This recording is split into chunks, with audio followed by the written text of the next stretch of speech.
విలువలు కోల్పోయిన వ్యవస్థల విలువల పునరుద్ధరణ ధ్యేయంగా రాష్ట్ర ఉప ముఖ్యమంత్రి జనసేన పార్టీ అధ్యక్షులు కొణిదెల పవన్ కళ్యాణ్ కృషి చేస్తున్నట్లు అవనిగడ్డ ఎమ్మెల్యే మండలి బుద్ధా ప్రసాద్ తెలిపారు. ఈ నెల 14వ తేదీ పిఠాపురంలో జరిగే జనసేన పార్టీ ఆవిర్భావ దినోత్సవ సభ నిర్వహణ కమిటీలతో సమావేశం శనివారం కాకినాడలో జరిగింది. ఈ సభలో శ్రీ ఎమ్మెల్యే బుద్ధా ప్రసాద్ మాట్లాడుతూ జనసేన పార్టీ ఆవిర్భావ సభ చరిత్రలో నిలిచిపోయేలా జరుగుతుందన్నారు.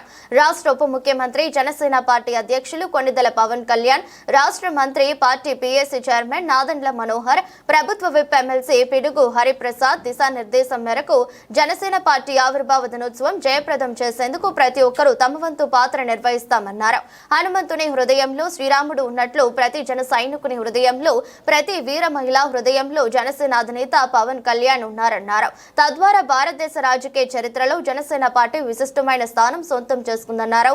ఉత్తమ పరిపాలన అందించడం ద్వారా జనసేన పార్టీ అధినేత రాష్ట్ర ఉప ముఖ్యమంత్రి కొణిదెల పవన్ కళ్యాణ్, జనసేన మంత్రులు ఇస్తున్న స్ఫూర్తితో పార్టీ ఆవిర్భావ దినోత్సవాన్ని రెట్టించిన ఉత్సాహంతో దిగ్విజయంగా విజయోత్సాహంతో లక్షలాది మంది జన సైనికులు, వీర మహిళలు తరలివచ్చి విజయవంతం చేయాలని ఎమ్మెల్యే మండలి బుద్ధా ప్రసాద్ పిలుపునిచ్చారు. ఆవిర్భావ దినోత్సవ సభని చరిత్రలో ముందు లేని విధంగా నిర్వహించుకోవటానికి, కార్యాచరణను రూపొందించుకోవడానికి ఏర్పడిన సమావేశం. పెద్దలు నాదెండ్ల మనోహర్ గారు, హరిప్రసాద్ గారు మనకి వారి దేశాన్ని నిర్దేశం చేస్తారు. వారు ఆదేశించిన విధంగా మనందరం కూడా ఆ సభను జయప్రదం చేయడంలో భారతీయులకు కావాల్సిన అవసరం మాత్రం ఎంతైనా ఉందని చెప్పి మాత్రమే మనం చేస్తున్నాం.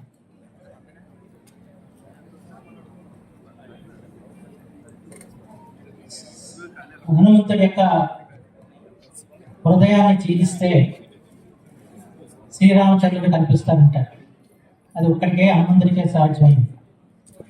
కానీ ఏ జన సైనికుడు ఏ ఆరాధనే కాకుండా వారు చెప్పిన విధంగా నడుచుకునే, క్రమశిక్షణతో నడుచుకునే జన సైనికులు, వీరమహిళలు జనసేన పార్టీలో ఉండటం నిజంగా భారతదేశ రాజకీయ పార్టీల చరిత్రలోని జరుగుతుందని చెప్పి మాత్రమే మనం చేస్తున్నాం.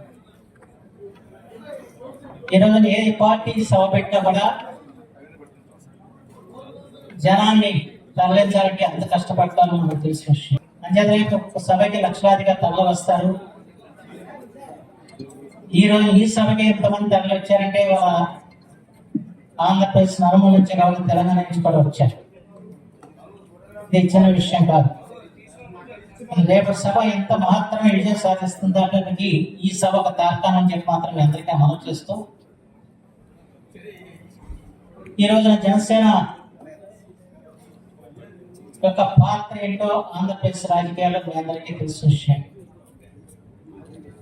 ఆంధ్రప్రదేశ్ లో తెలుగుదేశం, జనసేన, బీజేపీ కూటమి ఏర్పడిందంటే దాని కారకుడు పవన్ కళ్యాణ్ గారు. ప్రధానమంత్రి నరేంద్ర మోడీ గారిని ఒప్పించి కూటమిలకు బీజేపీని తీసుకొచ్చిన ఘనత పవన్ కళ్యాణ్ గారు అన్న విషయం మాత్రం వాళ్ళ మనందరం కూడా గుర్తుంచుకోవాల్సిన అవసరం. దానికి కారణం ఏంటంటే దుష్ట శిక్షణ, శిష్ట రక్షణ. ఒక దుష్ట పరిపాలన ఈ రాష్ట్రం నుంచి పారదవాలంటే అందరం కలిసికట్టుగా నిలబడితే తప్ప సాధ్యం కాదని గుర్తించిన ఏకైక వ్యక్తి పవన్ కళ్యాణ్ గారని చెప్పి మాత్రం మనం చేస్తుంది. చివరికి